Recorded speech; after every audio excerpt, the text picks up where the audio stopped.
おはようございます。報告した通りですね、ハーブチームが、水曜日に大分空港を通して入国されました。で、木曜日から早速施設を回って、今日も礼拝が終わった後すぐにまた出発をします。で、今日はですね、恒例により、ハーブチームを引率されてきた、去年の夏もお越しになりましたね、ハンサムパスターです。大井本業牧師先生、今日御言葉を取り次いでいただきます。時間も限りありますので、拍手を迎えて早速御言葉を聞きましょう。拍手で歓迎いたします。네안녕하세요。おはようございます。저는 온누리교회 허브대학부를 섬기고 있는 오현교 목사라고 합니다. おんぬり教会ハーブチームを担当しています大현교牧師でございます。 지난 여름에 이어 올 겨울에도 함께 예배 드릴 수 있어서 너무 감사드립니다. 去年の夏に引き続きまた今年の冬も大分を訪れることができ感謝をしております。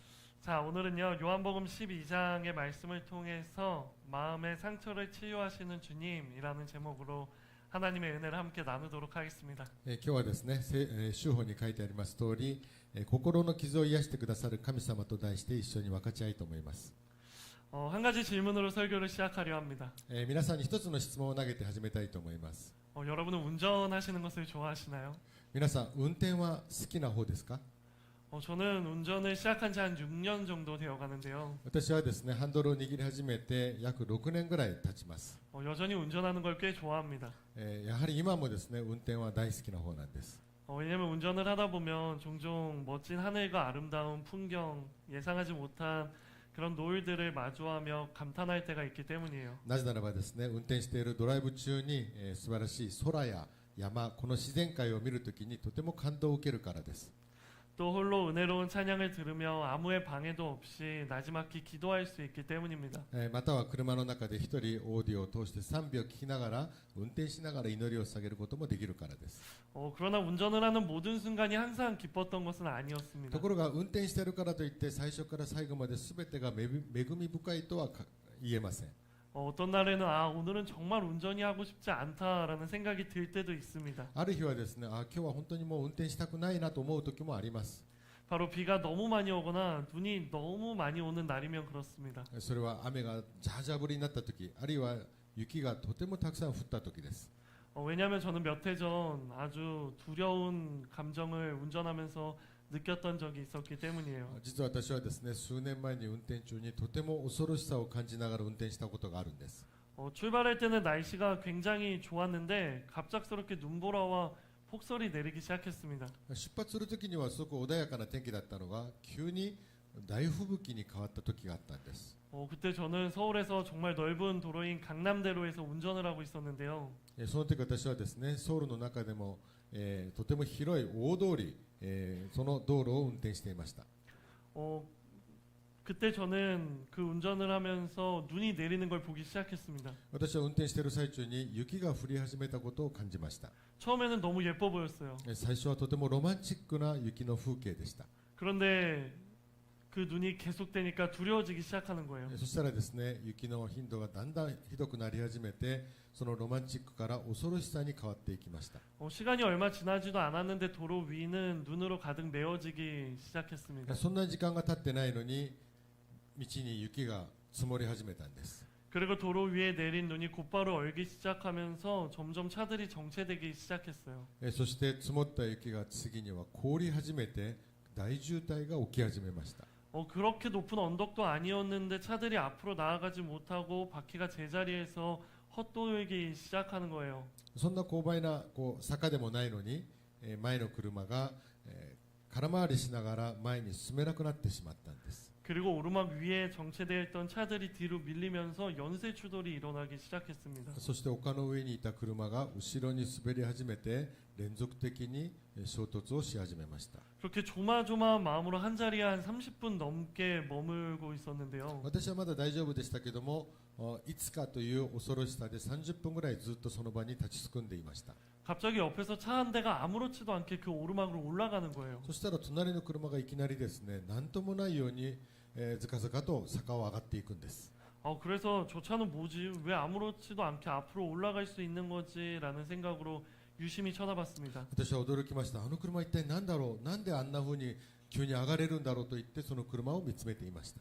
그러자 다른 차들과 차이점을 발견했어요. そしたらですね、他の車とは違う点を私は発見したんです。 그 차이점은 바로 바퀴에 감겨 있는 스노우 체인이었습니다. それはですね、車のタイヤに巻かれていたチェーンだったんです。 바로 그 스노우 체인이 폭설로 인해 미끄러운 도로 위에서도 어려움 없이 앞으로 나아가게 해준 거예요. みんなは滑っているんですけども、そのチェーンのおかげでその車はどんどん前に進むことができたわけなんです。 이처럼 예상하지 못한 장애물 앞에서 나아가지 못하고 있을 때 앞으로 나아갈 수 있게 해주는 것들이 얼마나 중요한지에 대해서 깨닫게 되었습니다. 私はこの時に思いました。前に進めない時、みんなが進めない時に進めてくれるその要素、きっかけがどんなに大事なのかを私はその時に知りました。 그런데 그런 모습을 보며 문득 그런 생각이 들었습니다. 私はまたそれを見て感じ始めたことがあったんです。 어쩌면 우리의 신앙생활도 이와 같지 않을까? 私たちの信仰生活もこのようなことに例えられるのではないのか。 우리도 인생을 살아가다 보면 예상하지 못한 영적인 폭설을 만나게 됩니다. 私たちは信仰生活の中で思いにもよらない大吹雪的な信仰の場面に出会う時があります。 그리고 그 영적인 폭설은 우리를 앞으로 나아가지 못하게 만들고 제자리에서 헛돌도록 만듭니다. その大吹雪は私たちの信仰生活の中で前に進めないように、そしてその時点で空回りするようなことを起こします。 하지만 그러한 상황 가운데 우리가 앞으로 나아가게 해주는 것들이 존재한다는 것입니다. ですがそのような状況においても前に進めるような力を与えてくれるものがあるということなんです。 그렇다면 과연 그것이 무엇일까요? じゃあそれは何なのかです。 바로 오늘 본문을 통해 그것을 찾아보도록 하겠습니다. それをですね、今日の本文を通して皆さんと分かち合いたいと思うんです。 왜냐하면 오늘 본문에는 영적인 폭설을 만나 앞으로 나아가지 못하는 한 사람이 등장하기 때문입니다. それはですね、人生の信仰面において大吹雪に出会って前に進んでいけない人物が登場するからです。 그 사람은 바로 마리아입니다. それはマリアなんです。 먼저 오늘 본문 요한복음 12장 1절부터 3절까지의 말씀을 읽어보겠습니다. ヨハネの福音書12章の言葉、1節から3節の言葉をお読みしますね。 1절입니다. 6월절 엿새 전에 예수께서 베다니에 이르시니 이곳은 예수께서 죽은 자 가운데서 살리신 나사로가 있는 곳이라. そしてイエスは杉越の祭りの6日前にベタニアに来られた。そこにはイエスが死人の中からよみがえらせたラザロがいた。 2절입니다. 거기서 예수를 위하여 잔치할세 마리다는 일을 하고 나사로는 예수와 함께 앉은 자 중에 있더라. 人々はイエスのためにそこに夕食を用意した。マルトは給仕し、ラザロはイエスと共に食卓についていた人たちの中にいた。 3절입니다. 마리아는 지극히 비싼 향유 곧 순전한 나드 한 근을 가져다가 예수의 발에 붓고 자기 머리털로 그의 발을 닦으니 향유 냄새가 집에 가득하더라. 一方マリアは純粋で非常に高価なナルドの効果を1リトラ取ってイエスの足に塗り、自分の髪でその足を拭った。家は香油の香りでいっぱいになった。 마리아가 예수님에게 향유를 붓는 사건은 그다지 낯선 사건이 아닙니다. このマリアがイエス様に香油を注いだという出来事はもうそれほど私たちにとっては初めての聞いた話ではありません。 이 본문은 어느 교회든 1년에 한 번씩은 꼭 설교되어지는 굉장히 유명한 사건이죠. 多分ですね、どこの教会でも1年に1回ぐらいはこの箇所を通してメッセージを伝える場面はあるんじゃないでしょうか。 그런데 이 본문을 설교할 때 보통 마리아가 드린 향유의 값어치 300데나리온에 대한 이야기를 합니다. 普通ですね、この部分を説教するときにはこのマリアが注いだこの香油の価値300デナリオン、この価格に対して、注目をします。 한 데나리온이 노동자가 하루를 일해 받는 품삯인 것을 감안해 봅시다. 1デナリオンが一人の労働者が1日にもらえる賃金と言われています。 거의 1년 연봉에 맞먹는 돈을 한순간에 쏟아붓는 것은 마리아에게도 결코 쉬운 일은 아니었을 거라고 이야기합니다. ですから平均的に見ると大体1年の年俸を注いだことになるわけなんですけども、これもマリアにおいてはこれはとても簡単なことではないんです。 그리고 연봉을 드리기 위해 마리아의 마음에도 망설임과 갈등 그리고 괴로움이 있었을 것이라고 이야기합니다. もちろんこの1年の年俸ですから、年俸そのままを注いだわけですから、マリアにおいてもためらいもあればいいのかなと思うこの葛藤、これもあると書いております。 그러나 그 괴로움의 크기보다 예수님을 향한 마음이 더 컸기 때문에 모든 망설임과 괴로움을 이겨내고 예수님에게 향유를 드릴 수 있었다고 이야기합니다. ですが、その恐れ、葛藤よりも何よりにもイエス様に対する心がもっと勝っていたと、このように書いているわけなんです。 그러면서 우리에게 예수님께 아낌없이 모든 것을 드리는 마음이 필요하다라는 메시지를 전하는 것이에요. だからここの部分を通して、なので私たちはイエス様に感謝を捧げなければならないという部分としてよく用いられるわけなんです。 하지만 사랑하는 여러분, 본문을 자세히 읽어보시기 바랍니다. でもですね、皆さん、今日はですね、ここではなく違う観点を持ちたいと思うんです。 본문 어디를 읽어봐도 마리아가 향유를 드릴 때 망설이거나 아까워하는 모습을 찾아볼 수 없습니다. ところがここを見てもですね、今日の本文を見るとどこの箇所にもマリアがためらったとか葛藤したとか迷ったとは書いてないんですよ。 성경은 기록합니다. 聖書は記録しております。 마리아가 향유를 드렸더라. マリアが香油を捧げたと書いてあります。 망설임과 괴로움은 없습니다. そこに葛藤や迷いはないんです。 마리아를 괴롭게 한 것은 따로 있었습니다. マリアを苦しめる葛藤させる要素は別にあったんです。 그것은 바로 유다를 비롯한 주변 사람들의 それ 비난이었습니다. は本人の気持ちではなく、そのマリアの周辺にいたユダヤ人たちの心、基準だったんです。 그것을 어떻게 알 수 있을까요? それはどうわかるのか。 오늘 본문 말씀과 평행 본문인 마태복음 26장 10절은 이렇게 기록합니다. 今日この私たちヨハネの福音書を見ましたけども、これと同じ内容が書かれているのがマタイの福音書26章10節に書かれているんです。 예수께서 아시고 그들에게 이르시되 너희가 어찌하여 이 여자를 괴롭게 하느냐 그가 내게 좋은 일을 하였느니라. マタイの福音書26章の10節にイエスはこれを知って彼らに言われた。なぜこの人を困らせるのですか。私に良いことをしてくれましたと書いてあります。 성경은 기록합니다. 聖書は書いております。 너희가 어찌하여 이 여자를 괴롭게 하느냐. なぜあなたたちは今この人を困らせているのか。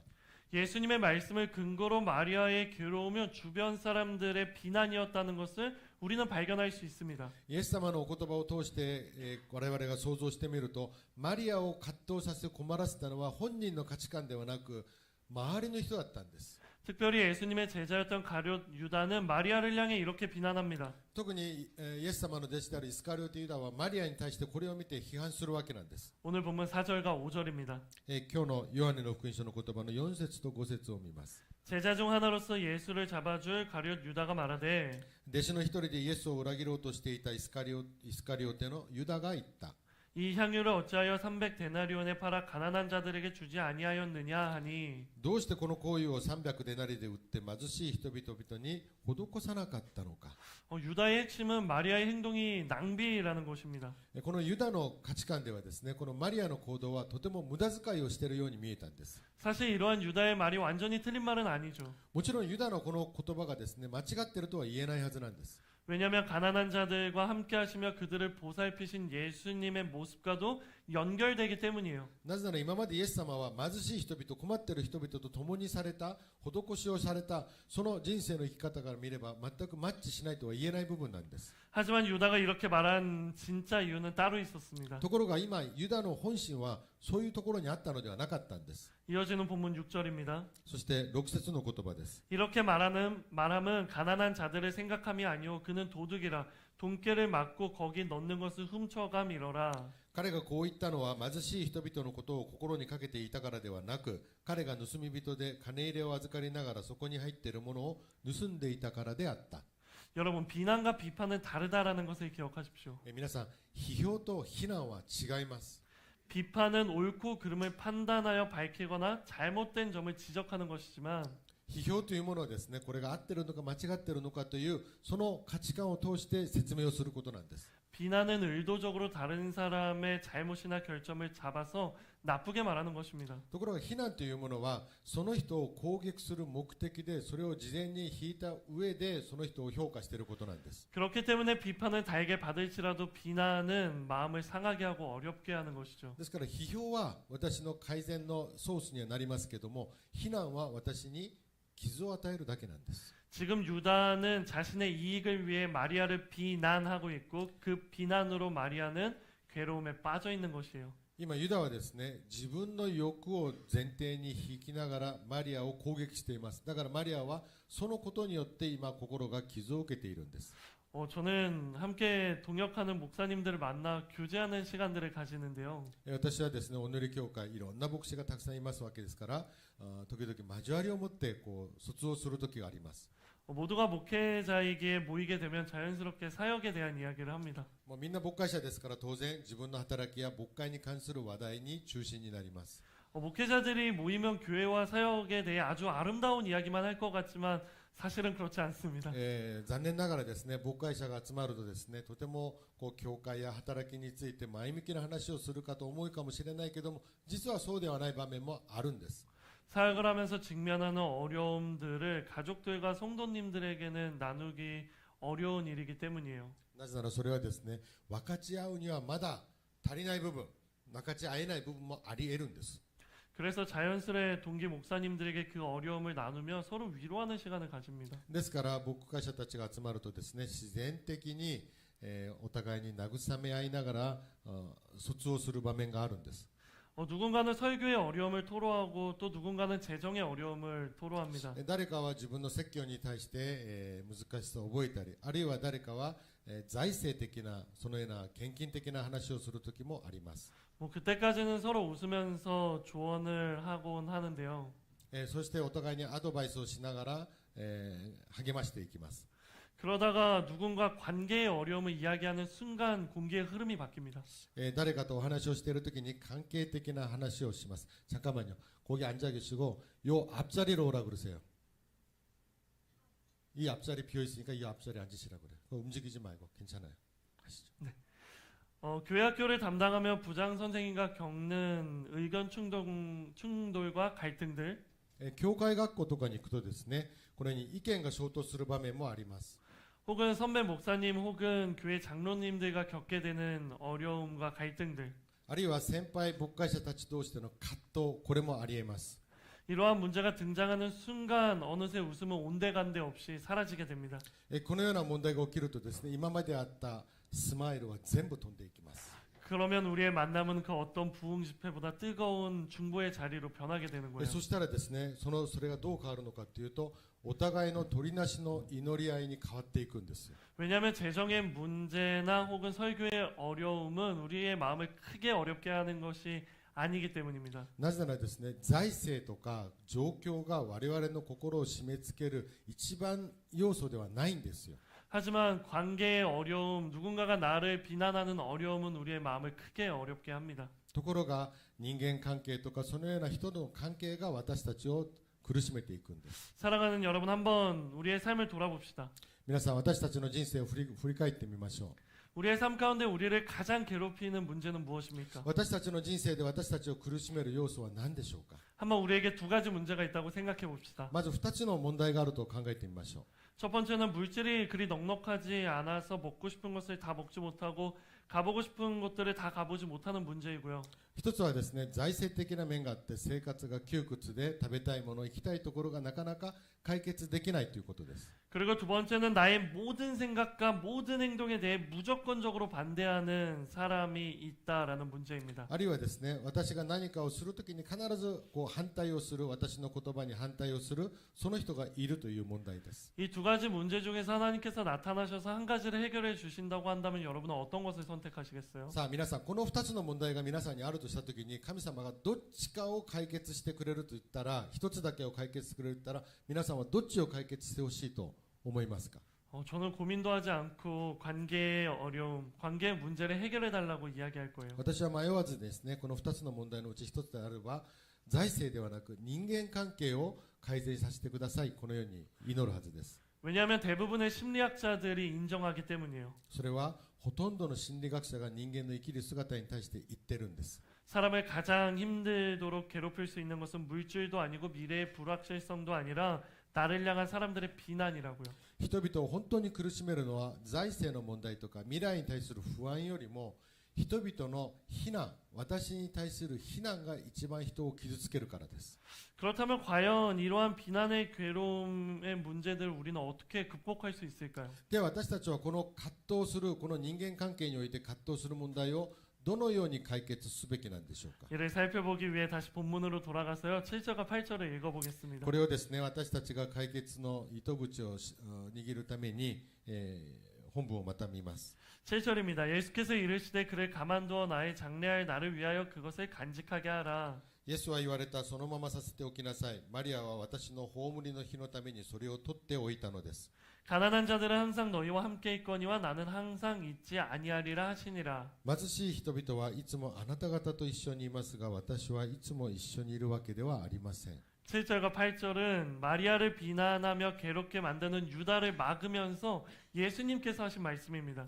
7節と8節の言葉はですね、マリアを今非難し攻撃しているユダに向かってイエス様が解決の言葉を語っておられることなんです。 마리아를 괴롭게 하지 마라. マリアを苦しめるのではない。 지금 마리아는 나의 장래를 위해 이렇게 하는 것이다. マリアは今私を葬ることに今気をかけているんだ。 나는 곧 붙잡혀 십자가를 지고 죽게 될 것이기 때문에 너희와 항상 함께 있지는 못할 것이야. 私はやがて捕まって十字架に掲げられ、君たちと一緒にすることはできないんだ。 바로 마리아는 그날을 위해 그것을 위해 나에게 향유를 붓는 것이다. マリアはその日のために今私に香油を注いでいるのだ。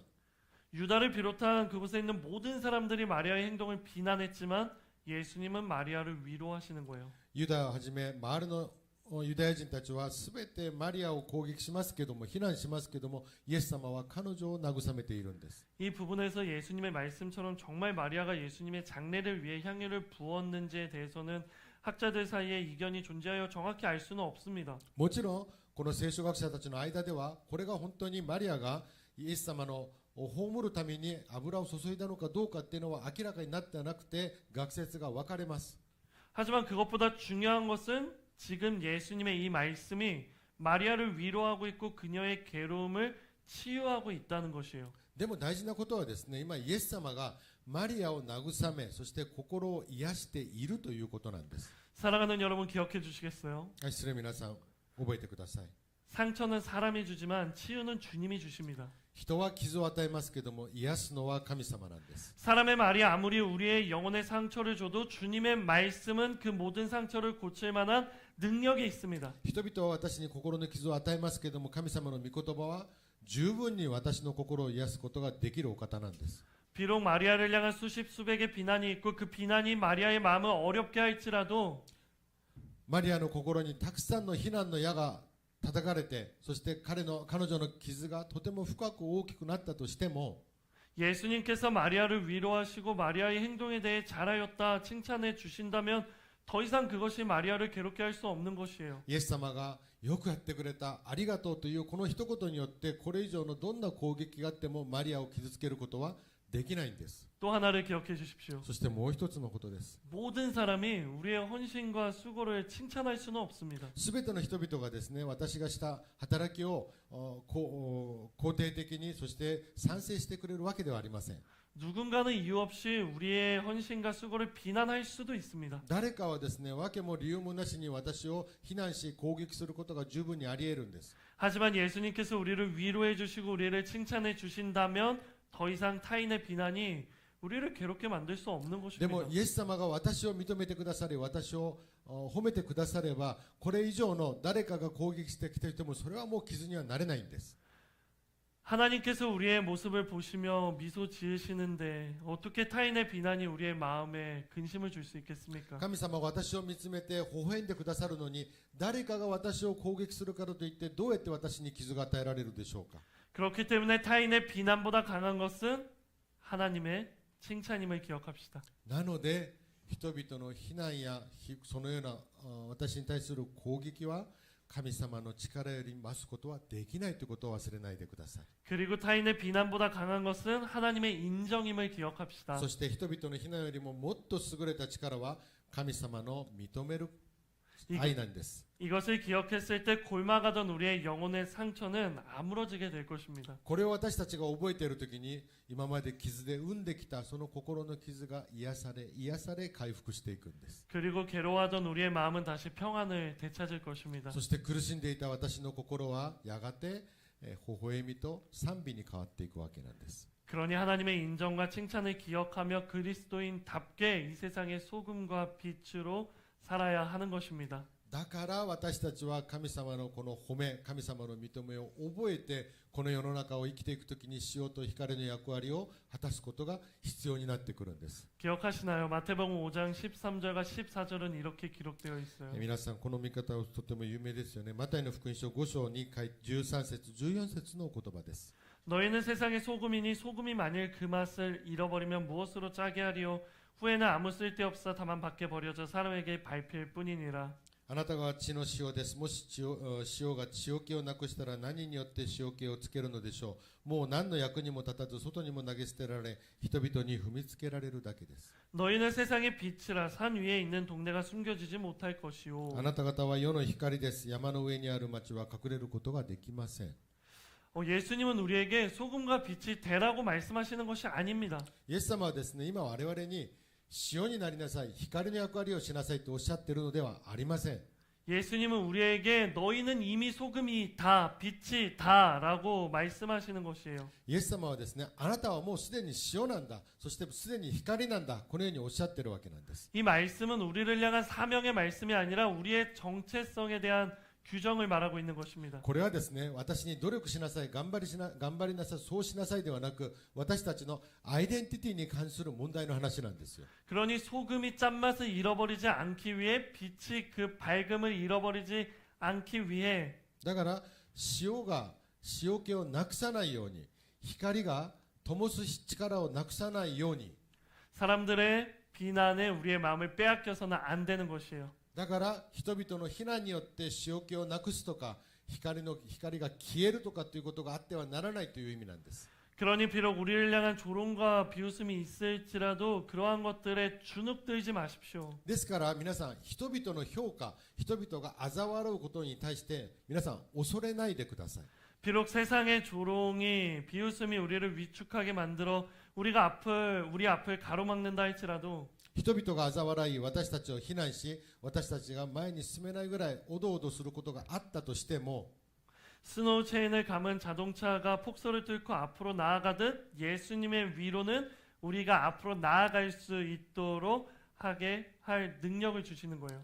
チェーンを巻いて雪道をどんどん上がっていくことができるように、イエス様のこの愛、イエス様の微笑み、慰め、これは私たちがこの窮地を遡っていく力となって、原動力となって上がっていくことができるのです。 우리가 인생을 살아가며 예상하지 못한 폭우나 폭설을 만나지 않을 수 없는 것처럼 私たちが人生を生きる中で、この嵐、吹雪を避けることはできない人生なんです。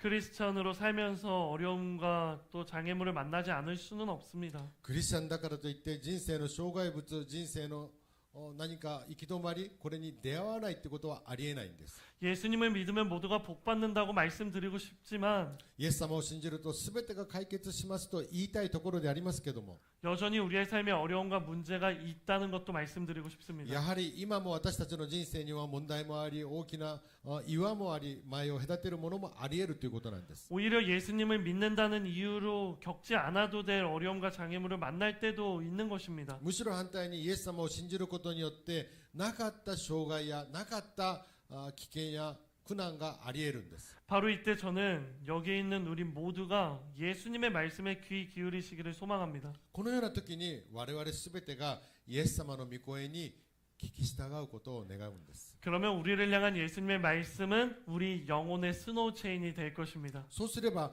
イエス様の御言葉は私たちの人生にこの雪の中のチェーンのような役割をしてくれるんです。 그리고 영혼의 스노우 체인을 감은 우리를 몰아붙이는 그 상황을 뚫고 앞으로 나아갈 수 있게 되는 것입니다. この心のチェーンはですね、大吹雪のような人生の環境、心の環境の中を前にどんどん進める原動力となっていくんで 이 す。 시간 마지막으로 여러분을 축복합니다. この時間皆さんに祝福をしたいと思います。 저는 여기 있는 우리 모두가 사람의 비난에 상처받을지라도 하나님의 칭찬으로 치유되는 은혜가 있게 되기를 주님의 이름으로 선포합니다. 私は今ここで宣言したいんです。ここにおられる皆さん、そしてネットを通してご覧になるすべての皆さんがですね、人々の非難や攻撃によって傷を受けるとしたとしても、イエス様の言葉で十分に回復することができることを祈っております。 그리고 저는 타인의 비난으로 생긴 우리의 영혼의 상처가 예수님의 말씀으로 아물어지게 되기를 주님의 이름으로 そし 축복합니다. て今まで受けた傷、人々の非難によって受けた傷があるのであれば、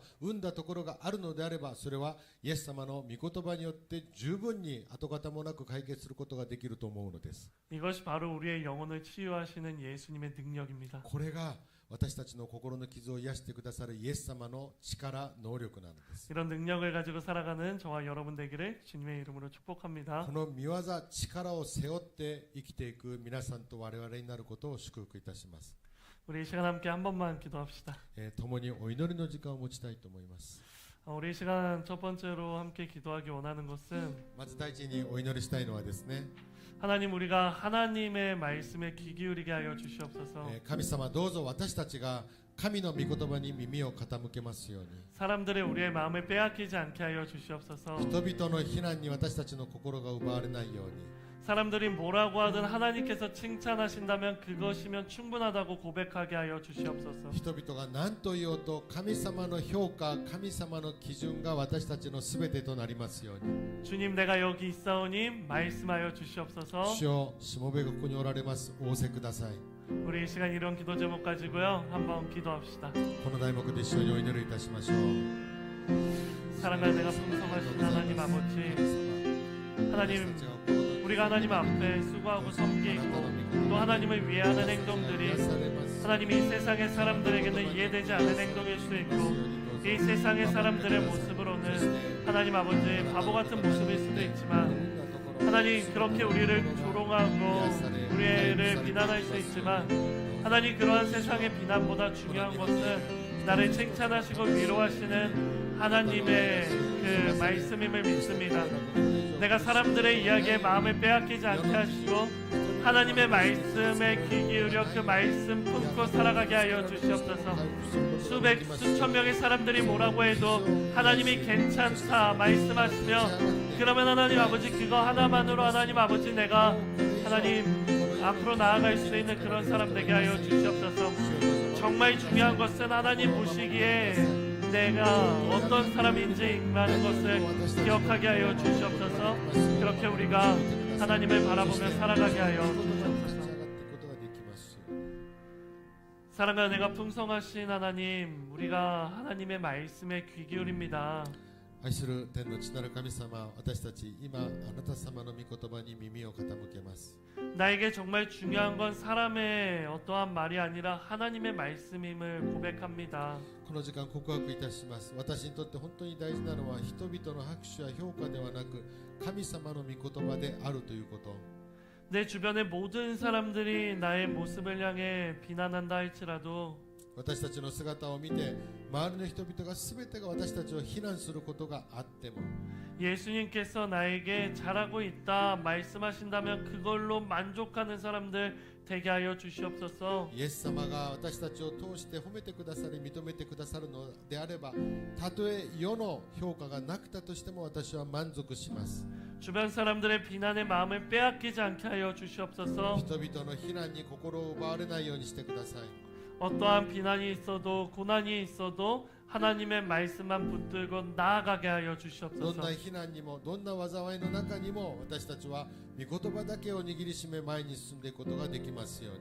그렇게 사람들에게 받은 상처가 예수님의 말씀으로 치유되게 하여 人 주시옵소서. 々から受けた傷をどうぞイエス様、あなた様が癒してください。 그렇게 하실 주님을 기대하며 예수님의 이름으로 기도합니다. そのような主を期待しながら愛するイエス・キリストのお名前でお祈りいたします。 아멘. アーメン。 이제는 우리 주 예수 그리스도의 은혜와 하나님 아버지의 사랑과 성령의 교통하심이 仰ぎ願わくは我が救い主イエス・キリストの恵みと天の父なる神様の永遠なる愛と助け主聖霊様臨在し共におられ10万に導かれ 하나님의 말씀을 기준으로 삼아 그것만을 의지하며 나아가겠다 다짐하고 고백한 여기 모인 모든 사람들 가운데 神の御言葉によりすがり委ねて生きると決心したお一人お一人の上に 이제로부터 영원히 함께 없기를 간절히 축원하옵나이다. すべての上に今からとこしえにありますように。 아멘.